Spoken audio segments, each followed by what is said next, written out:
Olá, gente. Professor Marcos Domingues, professor de arte, e a gente vai falar sobre a segunda etapa, segunda aula do terceiro ano. Nós vamos falar sobre arte do século XIX no Brasil. Professor, isso é importante muito. A história do nosso país é contada pelos artistas, ora de fora, ora brasileiro, que acabaram criando um sistema de imagens que contam a história do Brasil e tudo que aconteceu naquele período. Bom, para a gente entender, a gente tem que voltar na história e lembrar que Dom João VI veio com a família real em 1808, encurralado, ele veio de lá fugido, né? Não vou entrar em mérito da questão, mas ele não teve coragem de ficar. Por quê? Porque na Europa acontecia uma guerra entre a França e a Inglaterra, e a França faz fronteira com... é bem perto de Portugal, não faz fronteira, mas é bem perto, então era muito fácil ser invadida, mas Portugal era parceiro ali da Inglaterra. Resultado, traz todo mundo de lá para cá, porque nós vamos sentir... Não, eles vieram, foi fugido mesmo. Em 1808. Acontece que não tinha nada no Brasil. E aí, 8 anos depois, 1816, ele se vê obrigado a trazer artistas da Europa para dar conforto para os nobres e ricos brasileiros e para a corte portuguesa. Né? Foi assim que chega no Brasil, né, essa influência europeia na forma da Missão Artística Francesa. Um grupo de mais ou menos 40 artistas, isso porque já tinha vindo gente antes. A gente tem algumas referências de artistas isolados no século XVII, há pouquíssimos nessa época, no século XVIII você tem uns 2 ou 3, e no século XIX vem uma enxurrada, e aí muda a cara do Brasil todo. O objetivo, iniciar uma formação acadêmica de belas artes. Parece bonito falando isso, só que na verdade não é tão legal assim quando a gente vai entender os meandros da situação. Este aqui é Le Breton, a pessoa que foi o intermediário, o atravessador, vem aqui, faz contrato com o Dom João, vou lá na Europa, encho o barco de artistas e trago para cá. E Debré, esta carinha, né, estranha, tipo meio intérprete, mas esses caboclos eram feios, estranhos. Eles dois eram franceses, né, do século XIX. E aí eles vêm para cá e alguns deles nem quiseram descer do barco. Teve gente que voltou, já outros, como Debré, passaram 50 anos indo e vindo e fizeram realmente uma diferença muito grande na arte, na literatura, porque já explicar para vocês, que alguns deles ilustravam livros, no visual, no conhecimento e na formação cultural do Brasil nesse período. 1816, vários deles desembarcam no Rio de Janeiro, liderados por Le Breton. Essa beleza bem aqui, né? A primeira versão foi a primeira versão da situação. O Conde da Barca de Dom João ordenou ao Marquês de Marialva que contratasse um grupo de artistas. Isso é uma das vertentes da história que aconteceu. O objetivo era criar uma escola de artes visuais, ou seja, criar artistas que fossem educar e ensinar uma faculdade de belas artes, de pintura, escultura, arquitetura, mas com artistas que estudassem aqui. Aí, professor, que coisa ali? Não, é porque tinha muito português, veio uma comitiva junto com Dom João de 5.000 pessoas. O próprio Dom Pedro chegou aqui, ele era adolescente, então eles foram crescendo, 8 anos passaram, e precisavam de educação em nível superior. Então vamos fazer uma faculdade para esse povo. Não é só porque o pessoal era legalzinho, não, é conforto para os... Ei, professor, que quadro é esse? Olha o nome do quadro, Castigo. Pois é, que os escravizados sofriam, e este rapazinho bem aqui, Debré, costumava chocar, né, francês. Por quê? Porque ele começou a pintar indígenas, negros escravizados, hábitos nobres e bem assim, asquerosos da corte portuguesa. Né? E quando ele começa a colocar essas torturas no pau de arara, que é o caso aqui, os portugueses começaram a se incomodar. Mas é o que vocês fazem. E alguns quadros desses chegaram aí para fora do Brasil, então chocavam a Europa. Se chocava naquela época, imagina, choca hoje, imagina na época, né? Acho que eu fiz a segunda versão. Os integrantes da missão artística vêm por versão própria, eles não foram contratados. Eu acho que não faz muito sentido essa versão. Vamos lá, gente, vamos entrar num barco para ganhar a vida. Talvez, ou então a mistura dos dois. Muita gente tentou a sorte, por quê? Porque Napoleão era um grande patrocinador da arte, ele tinha perdido a guerra, então a coisa foi por água abaixo. Os patriotas de Napoleão se sentem perseguidos e vêm junto com a missão artística. A chegada da família real ao Brasil em Rio de Janeiro trouxe um rol de transformações. Teve que se adaptar a cidade todinha para 5.000 pessoas que vieram junto com Dom João, a corte, né? Grand Jean de Montigny, né, acho que a pronúncia é mais ou menos essa, ele era arquiteto. Então, ele faz projetos. O professor já viu isso aqui em alguns lugares. Pois é. Essa arquitetura, o estilo que a missão artística francesa traz é o neoclassicismo, só que vai se adaptar ao jeitinho brasileiro. Então, muitas dessas casas e construções são de autoria desse arquiteto, que é um artista, né, a arquitetura era arte na época, e de outros que vêm junto com a missão artística francesa. Debré, Tournai, o sobrinho dele, Auguste Marie, Grandjean de Montigny, Charles Simon Pradier, todos esses artistas, mais outros, poucos conhecidos, vieram para cá, quase 40. E o objetivo era criar a Escola Real de Ciências, Artes e Ofícios. Ciências, Medicina, Artes, Belas Artes, Ofícios, Filosofia e Direito. E o curso de Filosofia era o mais concorrido porque os filhos dos ricos que faziam filosofia tornavam-se políticos, né? Olha que interessante. O menos concorrido era de Medicina, né? Aí é que acontece. Atualmente, a Escola Real de Ciências, Artes e Ofícios, ou a Belas Artes do Brasil, é a UFRJ, Federal do Rio de Janeiro. Bom, Debré, aquele que eu falei para vocês, esse rapazinho bem aqui, fofíssimo, né? Ele é responsável em fazer a primeira enciclopédia do Brasil. Professor, que é uma enciclopédia? É o Google da época. Alguém usou enciclopédia aqui no estúdio? Aninha? Quando tinha a Barça, a mamãe, quando comprou a Barça, foi um sucesso. O que é uma enciclopédia? Eram livros que tinham verbetes, letra A, isso, letra B. Hoje você faz um Google aí e você descobre tudo. Mas na época era no livro. E ele é o primeiro a fazer. Então, Viagem Histórica e Pitoresca ao Brasil, volume 1, volume 2, volume 3, falando sobre pessoas indígenas, negros escravizados e sobre os portugueses. Isso gerou uma confusão, por quê? Porque ele não só descreve, ele vai catalogando flores, frutas, hábitos, ele faz uma descrição. É por causa disso que a gente sabe tanto o que aconteceu naquele período. Olha a arte aí, gente. O problema é que a escola que eles vieram não funcionava, tinha um atrito assim, os portugueses que viviam aqui se sentiram incomodados. Inveja, falei, tô leve.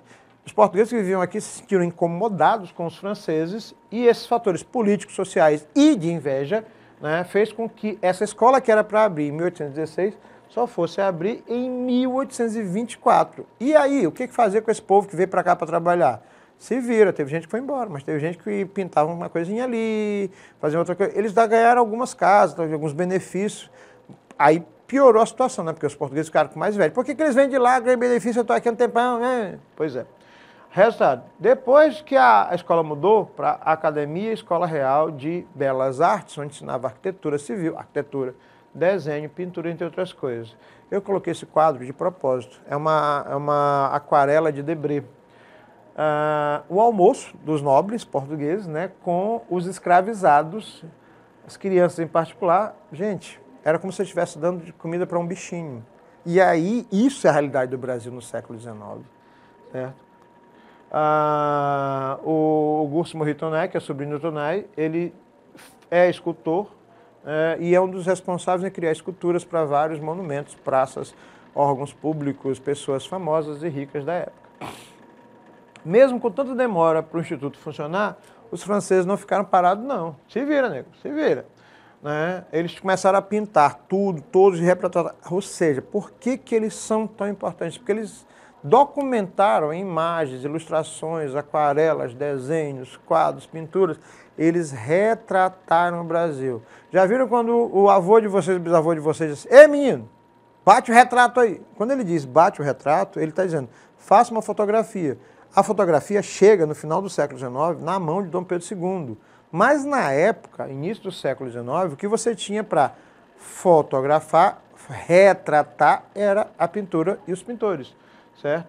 Qual é o estilo que vem junto com esses pintores? O neoclassicismo. E aqui ficou chamado de academicismo por causa da academia, que ensinava de maneira padronizada a escultura grega, a pintura romana, a pintura renascentista, entre outras coisas. O objetivo, criar um padrão de beleza e elegância por causa dos nobres portugueses. Então não é tão bonitinho. Olha que coisa linda, Dom Pedro II com a esposa, Teresa Cristina, né?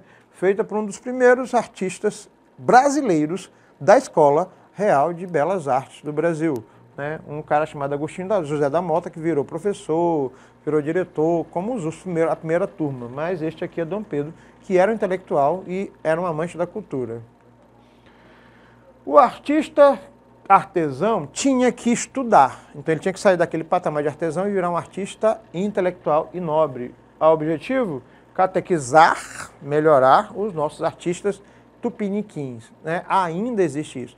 Resultado, a gente traz isso até hoje. Eu sempre digo para os alunos, vamos sair desse ranço de vira-lata, apesar de eu amar os vira-latas caramelos, mas a gente tem um ranço de achar que tudo que é produzido aqui é pior do que vem de fora. O que vem de fora é melhor.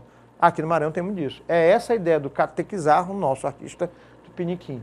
Europeizar os trópicos, o modelo clássico francês. Tanto é que o Rio de Janeiro tem um projeto, o Rio Antigo, similar a Paris do século XIX. Calçadas largas, árvores, prédios do mesmo jeito, da mesma cor. Aí o brasileiro foi dando o seu jeitinho, né?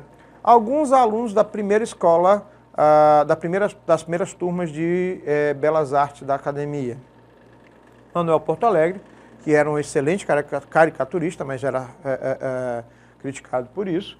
Foi poeta, escritor, trabalhou com paisagismo, caricatura, esse aqui é um autorretrato dele. Augusto Miller, que começou a pintar gente do povo, gente simples, o brasileiro branco do século XIX, né, ou colonizado ou português. E ele era quase realista, trabalhava muito nisso, ele foi pintor e professor. E Agostinho da Mota, que pintava naturezas mortas com as frutas que já eram consideradas tropicais. Melancia, mamão, banana, que não é brasileiro, caju. É um quadro com flores e frutas. Mas isso era muito apreciado naquele... Ainda é, né? Um caráter exótico, eu coloquei entre aspas, para deixar claro justamente que exótico é como o europeu nos vê, certo?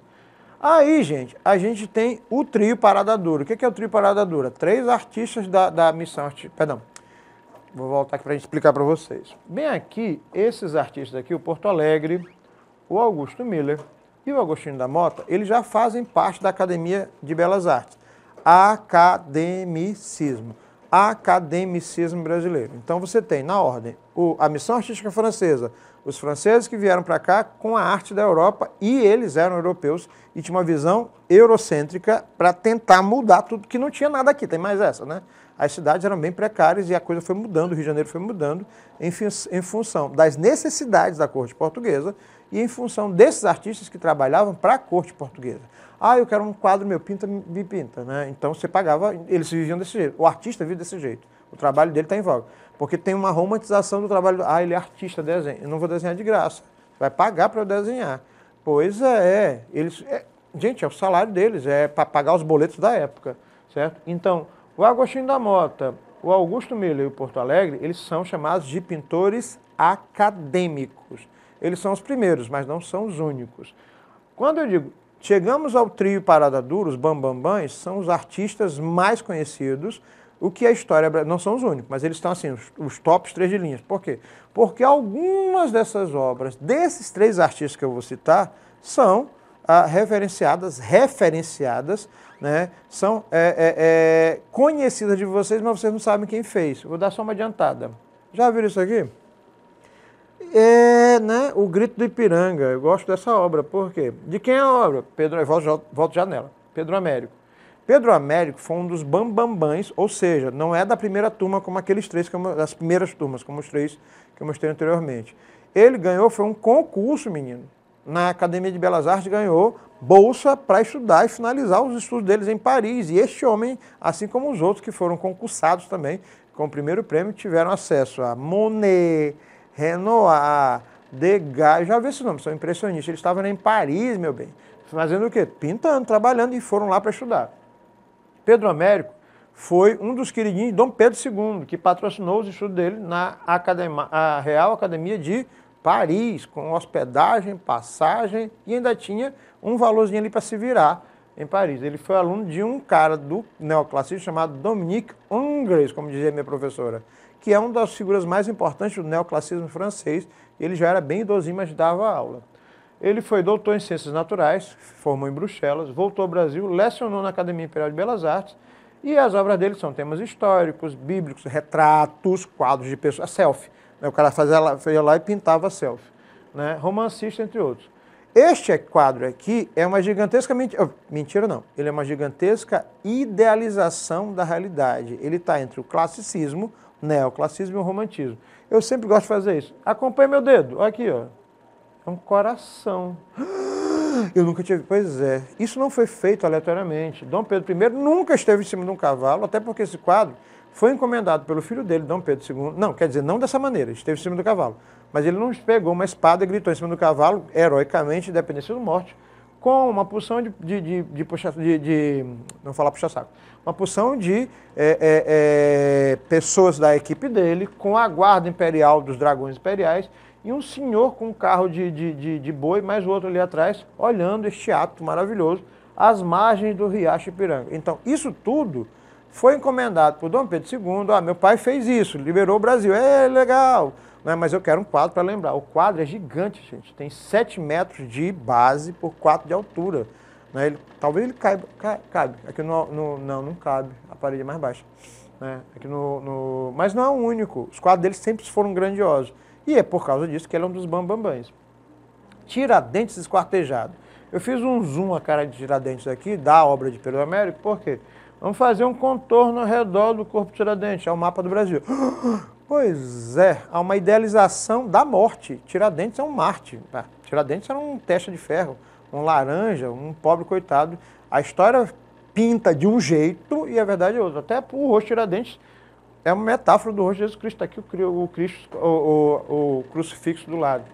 Segunda figura importante, Vitor Meirelles. Vitor Meirelles era o queridinho, um dos queridinhos do Pedro II, que fez a mesma coisa. Temas bíblicos, temas históricos, panoramas, paisagens, retratava a cidade da época, retratos de famílias, e ele tem uma tendência ao romantismo que já começa a se instalar no Brasil. Professor, uma obra de Vitor Meirelles. Olha que legal.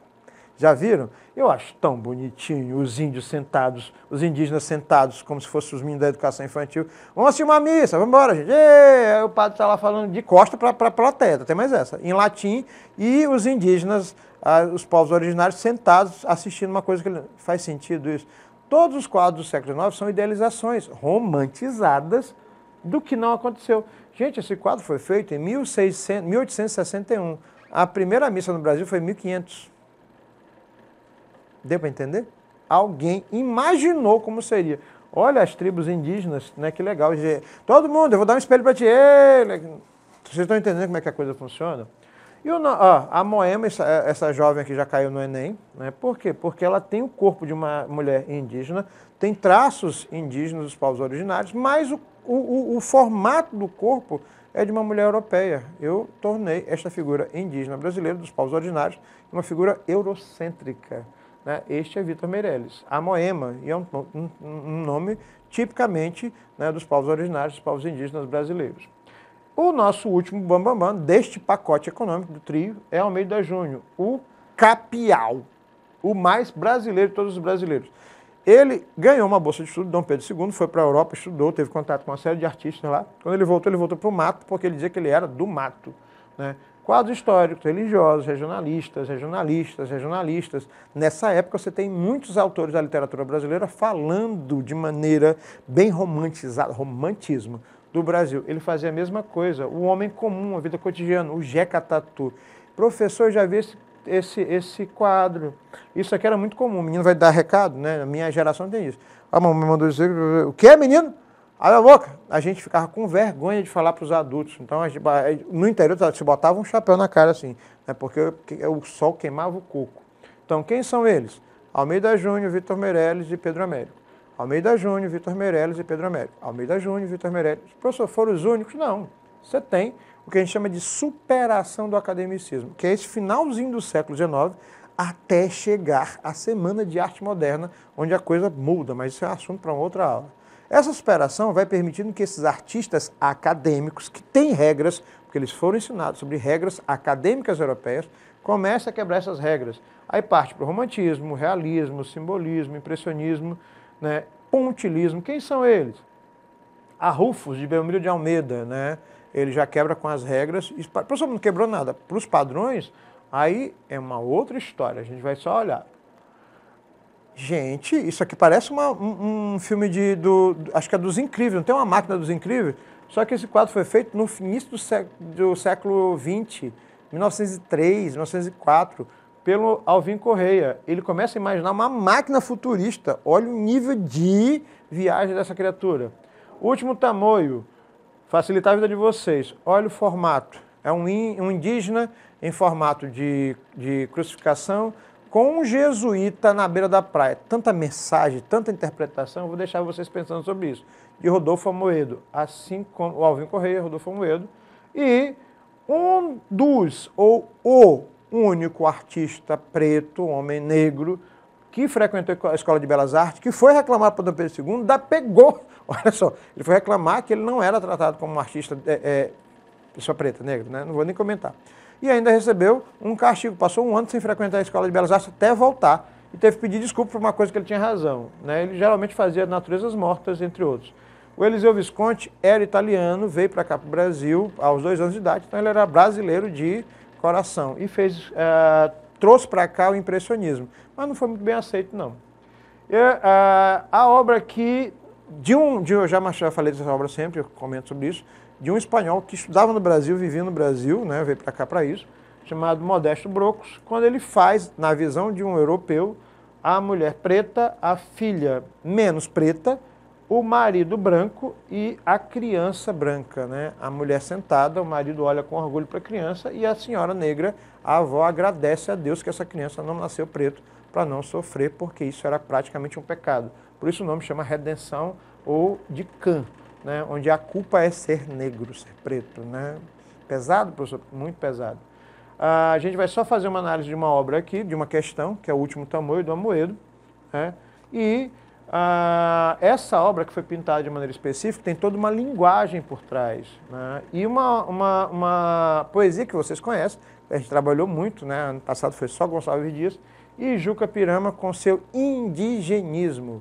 Bom, eu tenho um indígena, um representante dos povos originários, morto na praia, referência justamente a essa invasão dos colonizadores que exterminaram muitas etnias indígenas nesse período. E uma poesia que faz a questão da resistência, né? E agora, meu canto de morte, guerreiros ouvi, sou filho das selvas, na selva cresci, guerreiros descendo da tribo Tupi, tribo Punjante, e o próprio Gonçalves Dias se considerava, né, uma referência porque ele era mestiço também. Então a gente faz a análise e chega à conclusão de que essa obra tem um estilo romântico. Meninos, meninas, né, acessem o plano de estudo para que vocês tenham maiores informações. Sigam a gente lá nas redes sociais, no Instagram, vai lá no YouTube, tem um canal cheio de material, inclusive para dúvidas e curiosidades. Professor Marcos Domingues, professor de arte. Um abraço, gente. Fui.